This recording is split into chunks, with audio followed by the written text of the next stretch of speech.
பாதை எப்படி போடுங்க? பாதை சைக்கிள் வரவனுக்கு சைக்கிள், நடந்து வரவனுக்கு நடந்து, நடந்து வர இடத்துல சைக்கிள் போக கூடாது, சைக்கிள் போறது நடந்து வரங்க கூடாது.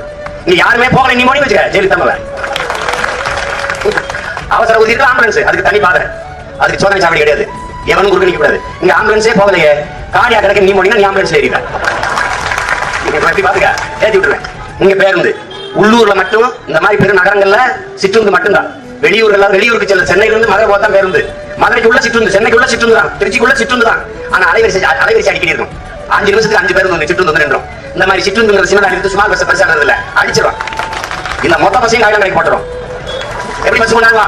ஓட்டுநர் எடுக்கிற ஓட்டுநர் இருப்பாரு, நடத்துனர் இருக்க மாட்டாரு. இருக்கிற நடத்துனர் போக இனி எடுக்கிற நடத்துனர் எல்லாம் மாற்றுத்திறனாளிகள், விதவை பெண்கள் எல்லாரும் இருக்கிறோம். நீ வந்து நான் சொல்றேன் அப்படியே காட்சியா விரிவாக வச்சுக்க வரணும். நான் எப்படி போதும் பாத்துக்க. இந்த கண்டைக்கு உள்ள இருக்க மாட்டாரு நடத்துனர். எங்க இருப்பாரு? நீ ஆர்டி நகர் பேருந்து நிலையத்துல ஏற்றி வச்சுக்க. அந்த இடத்துல ஒரு கண்ணாடி, அதுல குளிரூட்டப்பட்டாரு. அங்க எல்லாம் சிசிடி கேமரா எல்லாம் இருக்கு. அதுல உட்காந்துருக்கும் தங்கச்சி மாற்றுத்திறனாளி. அக்கா நான் கேட்க நகர் டக்குன்னு கொடுக்கும்.